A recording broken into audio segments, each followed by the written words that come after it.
Your current style doesn't have to look bad in order for you to have outgrown it and need to move on to something different.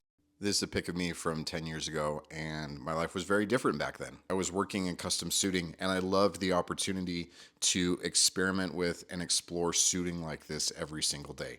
Now, I don't do this. Wearing something like this, as good as it looks, feels totally impractical and feels totally incongruent with where I am in my life right now.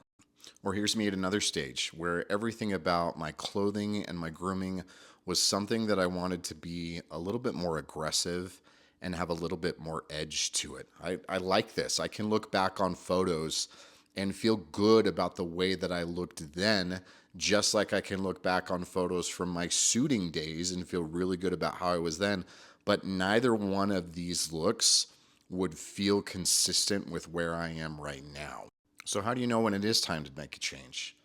It's a little bit tricky. The more often you do it, then the easier it gets to recognize. And some of you may make frequent changes, and some of you may only make one or two that happens in a lifetime. But one of the consistent things that I've noticed with the men who hire me and the men with whom I work is that there's always some level of an identity shift that has already happened or is in the middle of happening that becomes very palpable and very recognizable. And that is when it's time to start to make the change. So maybe you just lost 100 pounds, or maybe you just went through a divorce and you're getting back into the dating market.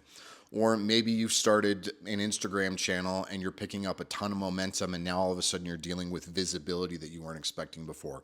Or you've just made it into an executive position where you weren't dealing with that kind of like public facing role before. It doesn't matter what it is. But when you find yourself in a new position where the identity has either shifted or it's expanded, is when you start to recognize that, like, oh, this old version of me, as good as it was, does not fit entirely with who I am. And that is when it is the most beneficial to start to change your appearance, not out of a rejection of the old, but of an embrace into either the new or the expanded version of yourself.